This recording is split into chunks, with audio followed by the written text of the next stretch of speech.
तो पहला सवाल है, the headquarter of NWR is. Uttar Paschim railway का मुख्यालय कहाँ पर है?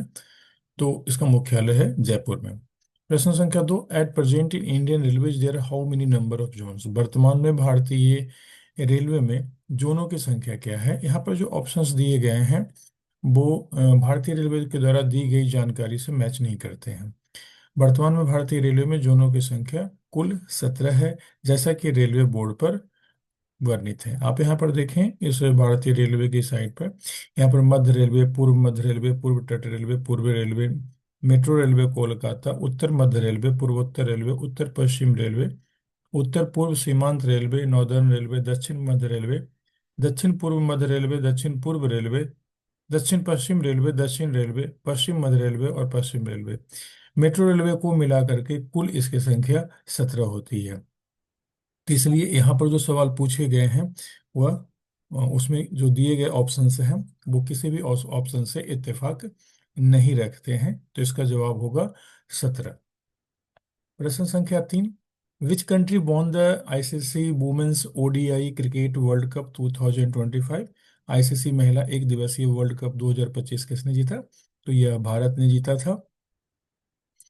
प्राइम मिनिस्टर श्री नरेंद्र मोदी द्वारा राजस्थान की पहली वंदे भारत एक्सप्रेस ट्रेन किस रूट के लिए झंडी दिखाई गई थी? तो यह थी अजमेर और दिल्ली रूट के लिए। For encashment of leave salary minimum leave balance should be how many days. जब हम इनकैशमेंट करते हैं तो इनकैशमेंट करने के उपरांत जो बाकी बची हुई छुट्टियां हैं वह अकाउंट में कम से कम 30 दिन अवश्य होनी चाहिए। अनुशासनिक कार्रवाइयों पर लघु शास्त्री आरोप पत्र जारी करने के लिए किस मानक प्रपत्र का प्रयोग किया जाता है? अनुशासनिक कार्रवाइयों पर लघु शास्त्री आरोप पत्र जारी करने के लिए मानक पत्र संख्या SF11 का प्रयोग किया जाता है। पैटर्निटी लीव कितने समय के लिए दी जाती है? तो पैटर्निटी लीव 15 दिनों के लिए दी जाती है। रेलवे कर्मचारी एक वर्ष में कितने औसत वेतन छुट्टी का हकदार होता है? तो रेलवे कर्मचारी एक वर्ष में औसतन 30 औसत वेतन छुट्टी का हकदार होता है। Female government servant with less than 2 children may be granted maternity leave for.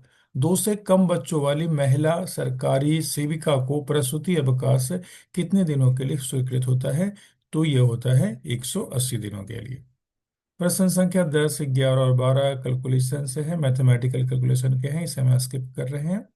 प्रश्न संख्या 14, the broad gauge distance is how much mm। तो ब्रॉड गेज का जो नॉमिनल गेज होता है वो होता है 1676 mm। अगर किसी कंक्रीट स्लीपर में पेंडल क्लिप की संख्या की आवश्यकता क्या होती है? तो एक कंक्रीट स्लीपर में कुल मिलाकर के 4 पेंडल क्लिप लगाए जाते हैं। Combination fish plate is provided eight which rail. तो कॉम्बिनेशन फिश प्लेट हमेशा दो विभिन्न प्रकार की रेलों के लगाया जाता है। तो उपयुक्त ऑप्शन है 52 kg और 60 kg। 60 kg रेल की ऊंचाई कितनी होती है? तो 60 kg रेल की ऊंचाई 172 मिलीमीटर होती है। Emergency joggle fish plate are provided at every how much kilometre. Field में इमरजेंसी जॉगल फिश प्लेट जो प्रोवाइड की जाती है प्रत्येक आधे किलोमीटर पर उपलब्ध कराई जाती है। IMR रेल को कितने दिनों के भीतर बदल देना चाहिए? इसे 3 दिनों के भीतर बदल देना चाहिए।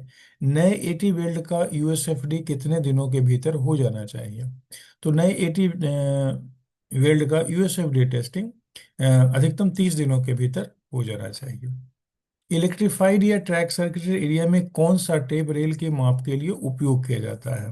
तो ऐसा कोई भी टेप उपयोग नहीं कर सकते जिसमें से इलेक्ट्रिकल कंडक्टर पास होता है, इलेक्ट्रिसिटी पास हो जाती है। तो इसलिए यहाँ पर कॉटन टेप का इस्तेमाल किया जाता है। 60 kg ट्रैक सेक्शन में शीतकालीन गश्त किस तापमान से कम के बाद चलाई जाती है? तो TD-30 डिग्री। और 52 kg ट्रैक सेक्शन में शीतकालीन गश्त किस तापमान से कम पर चलाई जाती है? तो इसको रेल सेक्शन से फर्क नहीं पड़ता है, तो यहाँ भी होगी TD-30 degree. Profile grinding machine क्या करता है? तो प्रोफाइल ग्राइंडिंग मशीन ग्राइंड करने का काम करता है। For protection of track detonator, यानी ट्रैक की बचाव के लिए डेटोनेटर को डबल लाइन सेक्शन में कितनी दूरी पर रखा जाता है? तो पहला 600 मीटर पर और 1200 मीटर पर, फिर 3 रखे जाते हैं 10-10 मीटर की दूरी पर। IMR के साथ कौन सा चिन्ह लगाया जाता है? तो 3 रेड क्रॉस का निशान लगाया जाता है। और LWR का फुल फॉर्म है लॉन्ग वेल्डेड रेल। USFD का फुल फॉर्म क्या है? Ultrasonic flaw detection. और AT वेल्ड का फुल फॉर्म क्या है? Aluminothermic building. IRPWM का full form Indian railway permanent manual. और TPP, लखनऊ में TPP क्या है? Thermit portion plant. रैम की कंप्यूटर से संबंधित है, इसका फुल फॉर्म क्या है? Random access memory. निम्नलिखित में से कौन सा थर्मिट मिश्रण के घटक है? तो एल्युमिनियम और आयरन ऑक्साइड। लाइनर जो कि ट्रैक सर्किटेड क्षेत्र में प्रयुक्त किया जाता है वह GFN लाइनर इस्तेमाल किया जाता है। AT वेल्डिंग तकनीक में लकड़ी के वेजेज का उपयोग क्यों किया जाता है? तो रेल को अलाइनमेंट करने के लिए किया जाता है। मिनिमम टैपिंग टाइम जो ऑटो टैपिंग में है वह कितने सेकेंड का है? वह 20 ± 3 होता है, यानी 17 से लेकर के 23 सेकेंड तक। संपीड़ित वायु और पेट्रोल द्वारा प्री हीटिंग के दौरान कितना दबाव रखा जाएगा? तो 0.2 से 0.3 किलोग्राम पर centimetre square. Punching mark AT welding में किया जाता है non gauge face side, weld के नॉन गेज फेस साइड में किया जाता है। वेल्ड धातु के डालने के कितने मिनट बाद पहली ट्रेन को पार किया जाता है? तो पोरिंग के 30 मिनट के बाद ही पहली ट्रेन को पास कराया जाता है। डिटोनेटर का सामान्य जीवन काल कितना होता है? यह होता है 5 साल होता है। और निम्नलिखित में से कौन सा वेल्डिंग उपकरण का हिस्सा नहीं है? तो रेल थर्मोमीटर मेंटेनेंस के काम में आता है, वेल्डिंग उपकरण का हिस्सा नहीं है। प्रोविजनल कॉम्पिटेंसी सर्टिफिकेट जो वेल्डर की प्रोविजनल कॉम्पिटेंसी सर्टिफिकेट है, इस उसके संबंध में बात की गई है। तो उसकी योग्यता, वैधता कितनी है? तो प्रोविजनल जो कॉम्पिटेंसी सर्टिफिकेट मिलता है उसे 6 महीने उसकी वैधता होती है। या 100 ज्वाइंट जो भी पहले हो जाए, अगर 4 महीने के अंदर ही 100 ज्वाइंट हो गई है तो उसकी वैधता उसी समय समाप्त मान ली जाएगी। GMT में 52 किलोग्राम 90 UTS रेल का निर्धारित जीवन काल 525 GMT होता है। और डिफेक्टिव वेल्ड यानी कि DFWR, तो DFWR में 2 रेड क्रॉस के निशान लगाए जाते हैं। एक IMR के साथ क्या चिन्ह लगाया जाता है? तो IMR में 3 रेड क्रॉस के निशान लगाए जाते हैं। अगर हमें एक फिनिश्ड वर्टिकल टॉलरेंस मेजर करना है 1 मीटर के स्ट्रेट एज से, तो हमें उसकी वैल्यू कितनी रखी जाएगी? तो पॉजिटिव में +1 mm तक जाएगी और 0 से लेकर के 1 mm तक। Finished lateral tolerance on 1 metre straight edge at the centre of the gauge side, तो सेंटर पर इसका जो माप होगा वो ±0.5 होगा इन लैटरल में।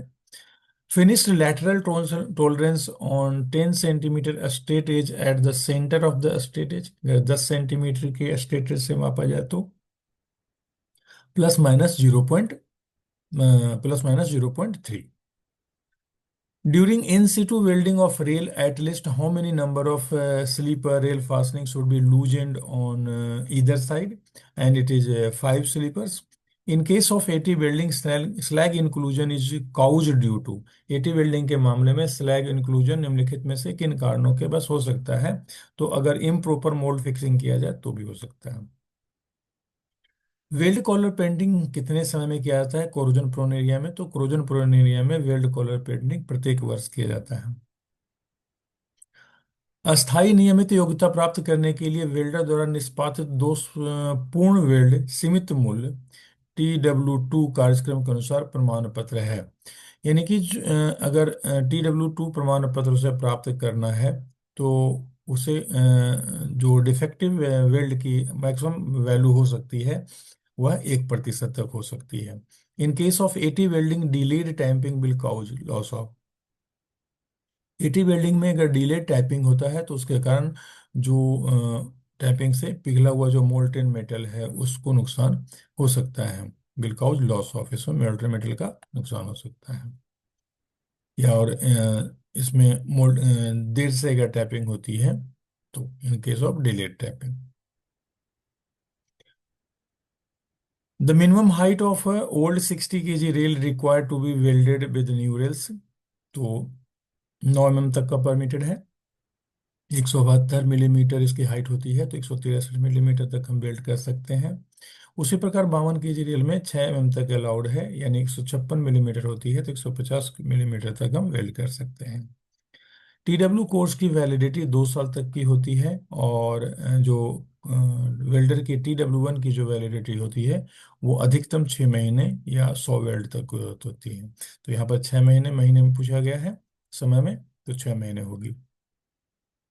Gap required for regular eighty welding, तो नॉर्मल हम एटी वेल्डिंग करते हैं उसके लिए गैप कितना रिक्वायर्ड होता है, तो उसे 25 ±1 mm।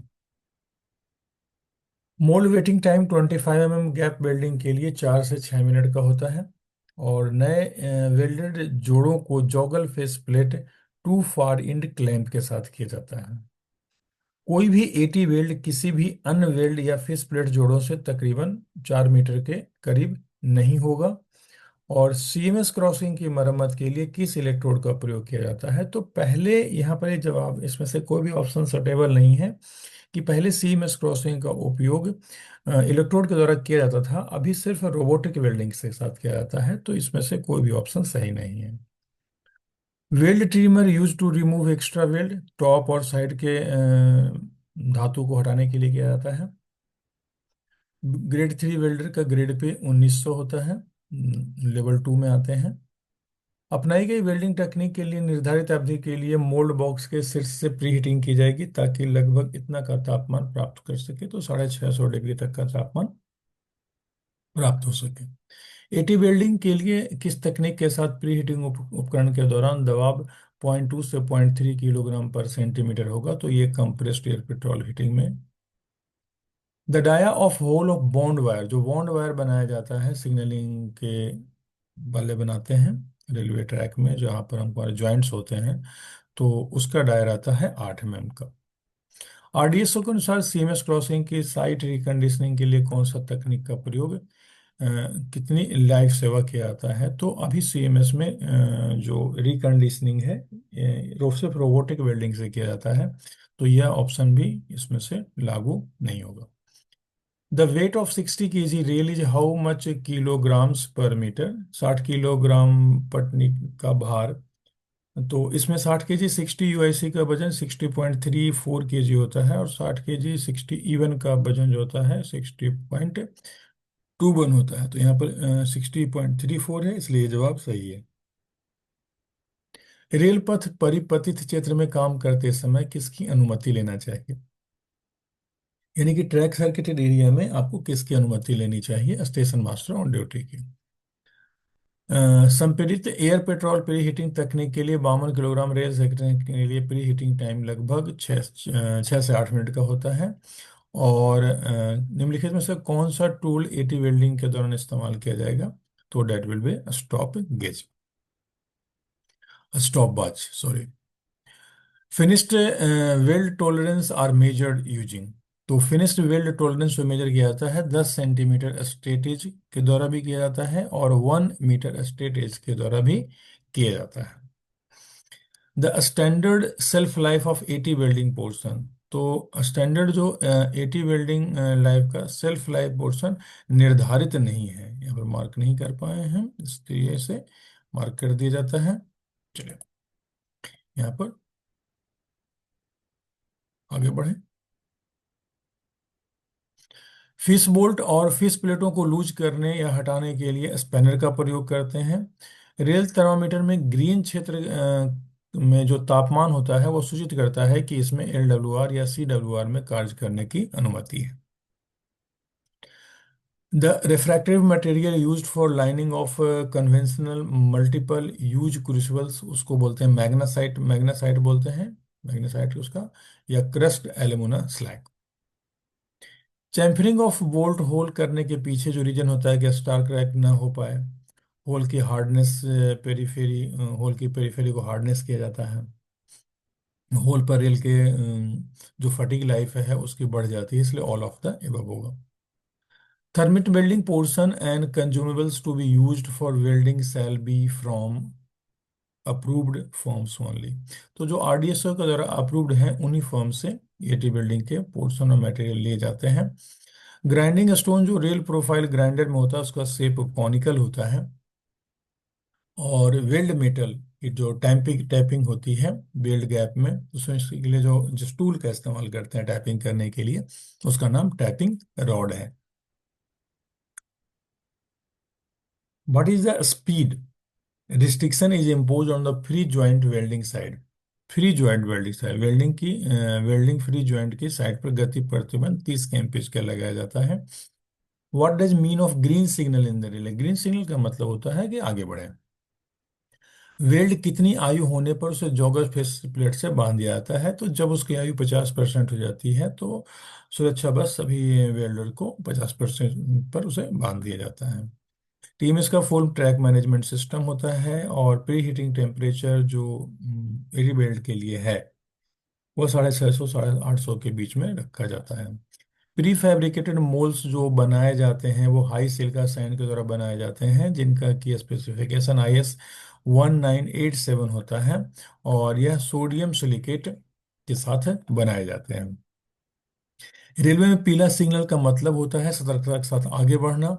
कॉलिंग ऑन सिग्नल जब यूज किया जाता है, यह मेन सिग्नल जब रेड होता है तब उसके ऊपर से कॉलिंग ऑन सिग्नल इस्तेमाल किया जाता है। What is the shape of the speed restriction board. Speed restriction board का शेप ट्रायंगुलर होता है।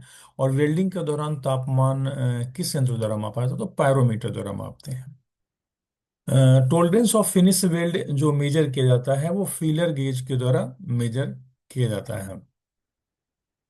एटी बिल्डिंग में गैप के मध्य में मोल्ड को फिट किया गया है, लेकिन वर्टिकल की ओर झुका हुआ जनरेट करता है, तो इससे लैक ऑफ फ्यूजन हो सकता है फुट में अगर एक तरफ झुका हुआ तो। Anti corrosion painting of weld should be done. तो जो एंटी कोरोजन पेंटिंग किया जाता है वो हमेशा ही 2 कोट में किया जाता है। और दोनों कोटों के बीच में 8 घंटे का अंतर रखा जाता है। Rails with cylindrical cyclic wear shall not be welded. इन्हें वेल्ड करने के पहले में ध्यान रखना पड़ेगा कि उसमें साइक्लिक वियर ना हो। Maximum grinding time for grinding of eighty weld rail profile grinder is, तो मैक्सिमम 15 मिनट के अंदर में अधिकतम ग्राइंडिंग टाइम है। वेल्डिंग के लिए न्यूनतम कितने मिनट का ट्रैफिक ब्लॉक लिया जाता है, तो आपने मैंने में पढ़ा होगा 70 से 75 मिनट तक, तो यहाँ 70 minute. Vertical alignment of 260 kg rail in is kept how mm height before welding on 1 meter straight है। जैसे इसे 2 से 2.4 mm तक इसे ऊंचा रखा जाता है। वेल्डिंग के दौरान रेल सिरों की सफाई के लिए हम स्टील वायर ब्रश और कैरोसिन ऑयल दोनों का उपयोग करते हैं। और एटी वेल्डिंग में लैक ऑफ फ्यूजन का जो कारण होता है, इनमें दिए गए ऑप्शन में से इनसफिशियंट अगर हीटिंग होगी तो उसमें लैक ऑफ फ्यूजन आपको देखने को मिल सकता है। और आइए राजभाषा के सवालों को रिवाइज कर लेते हैं। राजभाषा अधिनियम 1963 में बना था। मंडल राजभाषा कार्यान्वयन समिति के अध्यक्ष मंडल रेल प्रबंधक होते हैं। संविधान की 8वीं अनुसूची में 22 भाषाओं का उल्लेख है।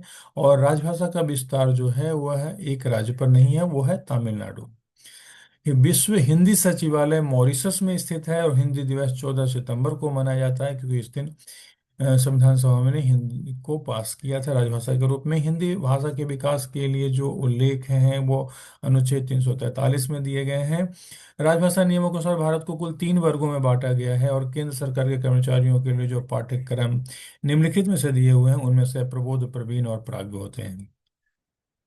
राजस्थान राजभाषा क्षेत्र क क्षेत्र में आता है। तो इस प्रकार हमने लगभग जो इसमें परीक्षा में पूछे गए से 110 थे उसमें सभी जरूरी प्रश्नों को रिवाइज कर लिया है। उम्मीद करता हूँ कि ये फर्स्ट रिवीजन आपको काम आएगा। अगर आपने अभी तक हमारे चैनल को सब्सक्राइब नहीं किया है तो सब्सक्राइब अवश्य कर लें। अगर आपको अच्छा लगा हो तो इसे अपने मित्रों के साथ अवश्य शेयर करें। धन्यवाद। फिर से मिलते हैं एक नए रिवीजन में।